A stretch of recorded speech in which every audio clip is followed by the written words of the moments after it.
com vocês? Bom, a nossa primeira aula vai ser a correção da atividade que eu passei para vocês pelo Clipe Escola, lá no dia 1º do 4, tá? Que era para vocês lerem aquele texto teatral da página 66 e responder as questões, né? Da 73 a 76. São essas questões que nós vamos responder juntos. Então aqui só uma breve introdução ao texto teatral, né, gente?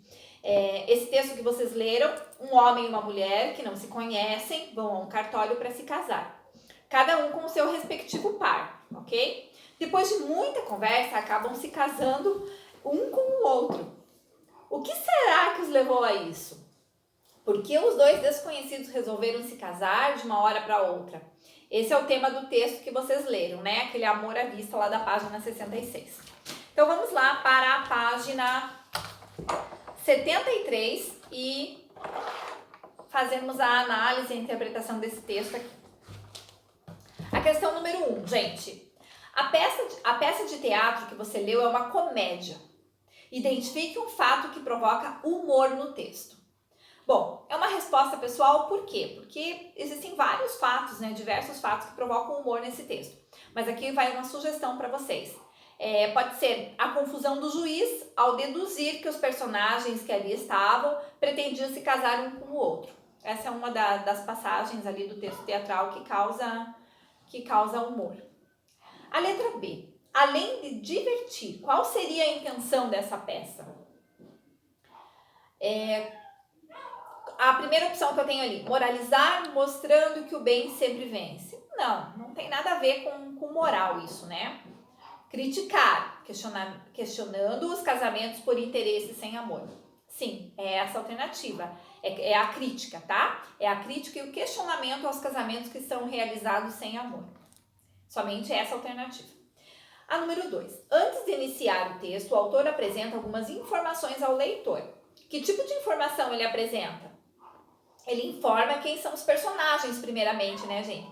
Apresenta o cenário, que é o quê? O lugar onde se passa a ação. E diz quais personagens se encontram na cena que há no início da peça. A letra B. A quem essas informações são dirigidas e com que finalidade? Eles são dirigidas tanto a quem só pretende ler o texto, quanto a um profissional que vai montar a peça ou atuar nela. Qual a finalidade, gente? É orientar esse leitor para entender melhor a situação. Essa é a finalidade dessas informações. A letra C. Agora pense no espectador da peça. Ele tem acesso a essas informações da mesma maneira que o leitor? Explique. Será que o espectador ele tem acesso a essas informações da mesma forma, da mesma maneira que o leitor? Não tem da mesma maneira. O espectador tem acesso apenas ao que verá na cena, certo? O cenário montado com os personagens em ação representando o que está escrito no texto, ok? A número 3, da página 74 agora. Amor à Vista tem início com uma discussão entre dois personagens, seguida de um mal-entendido do juiz. O que motivou todo esse conflito entre Dito e Berê? A alternativa correta, gente, é aquela que há aparente coincidência do horário reservado para os dois casamentos. Então, o que motivou esse mal-entendido do juiz foi a aparente coincidência do horário reservado para os dois casamentos ali. A letra B. O que provocou o mal-entendido do juiz? O juiz, né, o que provocou esse mal-entendido foi ele ter concluído precipitadamente que os noivos que estavam ali se casariam um com o outro. Isso que ocasionou o mal-entendido. Número 4. Em uma comédia, um personagem pode ser vítima de um engano conhecido do espectador, o qual origina outros fatos com o objetivo de fazer a plateia rir. Na peça que você leu, qual personagem é enganado e por quê?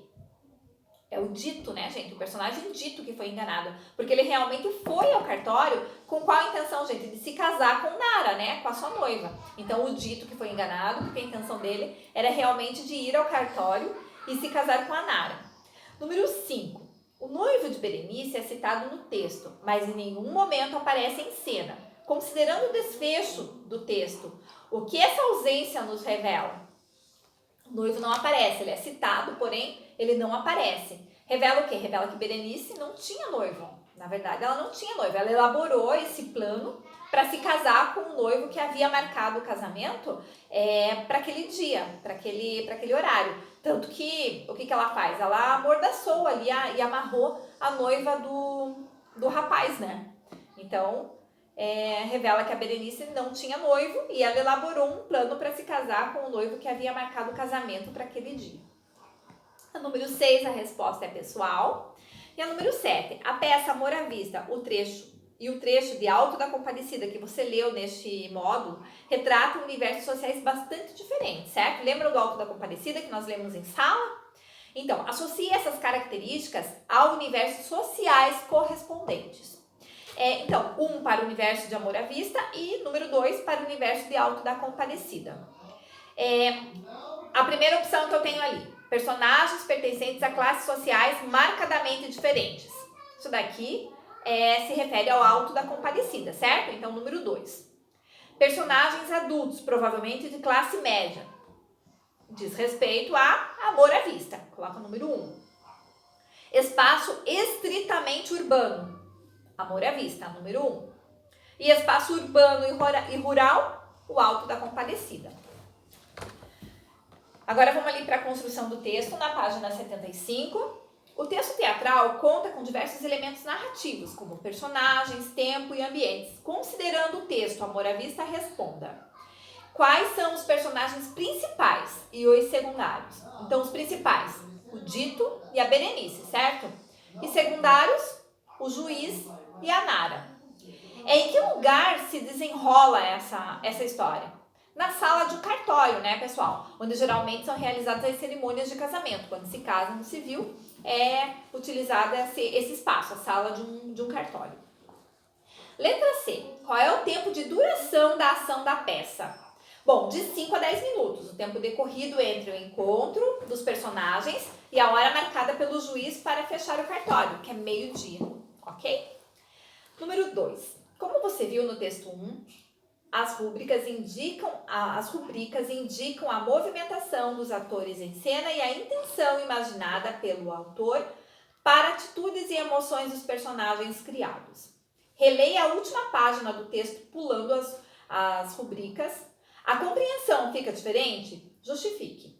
Fica inteiramente diferente, né, pessoal? Se vocês voltarem lá para reler. O texto torna-se quase incompreensível porque se perde o contexto, as informações dadas pelas rubricas que em outros textos literários são fornecidos pelo narrador. Letra B da número 2 ali. Qual é a diferença entre o leitor e o espectador em relação à recepção das rubricas no texto teatral? Então, é a segunda opção ali, gente. As rubricas são lidas e imaginadas pelo leitor do texto teatral e recebidas prontas pelo espectador, pela representação dos atores em cena. É a segunda opção ali que vocês devem marcar. Devem ter marcado já, né? Número 3. Volta ao texto Amor à Vista, prestando atenção na organização da narrativa. Qual o conflito? Vamos ver qual é a nossa a sugestão de resposta aqui que ele nos dá. Então, confusão gerada por 2 casamentos terem sido aparentemente marcados no mesmo horário e local? Sim, de pronto é essa a nossa resposta. Então, é a primeira. Que fato marca o clímax dessa peça, desse texto? As batidas na porta durante a cerimônia do casamento. Esse fato marca o clímax do texto teatral. Número 4. No final do texto, a expressão cai o pano. O que ela significa? Significa, gente, que o texto terminou. É uma indicação cênica clássica em peças teatrais para que o pano, né, entre aspas, isso, vamos dizer assim, o pano que se refere às cortinas, seja baixado, encerrando o espetáculo, independentemente das cortinas correrem vertical ou horizontalmente, ou mesmo não havendo cortina, ok? Vamos para a nossa última página sugerida de exercícios, que é a 76. Número 1 ali de linguagem. Já vimos que o gênero texto teatral, os registros formal e informal são costumeiramente usados. Qual é o registro predominante no texto? Formal, né, gente? Ele usa uma linguagem formal. Com base na escolha do registro, o que se pode entender sobre esses personagens? Que os personagens fazem uso predominantemente da linguagem informal, da variante utilizada nos centros urbanos, né? Que desfrutam de maior prestígio político, social e cultural. E tiveram acesso à escrita e à tradição literária. Pode-se inferir isso. A número 2.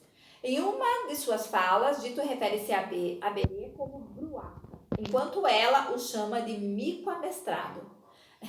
E amostra de homem. Em qual das classificações esses termos se encaixam? São expressões pejorativas, né, gente? São expressões pejorativas. Considerando o contexto, o uso dessa linguagem está adequado? Explique. Sim, se nós considerarmos o contexto, o uso da linguagem está adequado, sim. A situação de confronto permite que termos desse tipo sejam usados, para que a própria situação tenha mais veracidade, né? Para que pareça mais verdadeira. E ao mesmo tempo intensifica o tom humorístico, né? Pretendido na cena. Número 3. Em Amor à Vista encontram-se algumas frases feitas, expressões com significado não literal e em geral entendidas pela maioria. Em sua opinião, o que significa respectivamente as frases a seguir? Meio-dia, panela no fogo, barriga vazia. O que será que isso pode indicar? Indica que é a hora do almoço, né, gente? Que as pessoas já estão com fome. Indica que é a hora de almoçar e que se está com fome. Não vê um palmo à frente do nariz. O que isso pode indicar? Também é uma expressão idiomática, né? Que indica o quê? Que a pessoa tem alguma deficiência visual e que impede de enxergar direito. Mas essa expressão normalmente ela é usada como metáfora. Então, metaforicamente, ela sugere, né, que a pessoa é ignorante, limitada, que não consegue vislumbrar realidades ou opiniões diferentes das suas. Então, não enxerga um palmo à frente do nariz. Como, repito, é uma expressão metafórica, tá? Número 4. No final do texto, o juiz diz: acho que estão batendo na porta. Mas quem trancou a porta? Vou abrir. Qual é o efeito de sentido dado pelo uso das reticências? Bom, nos dois casos, as reticências indicam ali uma fala que termina suavemente, sem interrupção brusca do ponto final, ok? E no segundo caso, porém, gente, ali tem um detalhe. Criam também suspense, alertam o leitor de que acontecerá um fato inesperado. Além das reticências, isso pode ser inferido pela situação criada nesse clímax ali para o espectador. Dependerá da entonação do ator e do seu movimento em direção à porta. Então, gente, com isso nós terminamos a nossa correção. Só para finalizar aqui, um resuminho, né, para relembrar o texto teatral. A finalidade é divertir, provocar reflexão e emocionar. E as características principais: é escrito para ser lido por leitores que apreciam o gênero e por profissionais de teatro com vistas à encenação, para quem quer fazer a encenação. E é composto de título, apresentação de personagens, rubricas, indicação de cena, né, e diálogos dos personagens, cujos nomes aparecem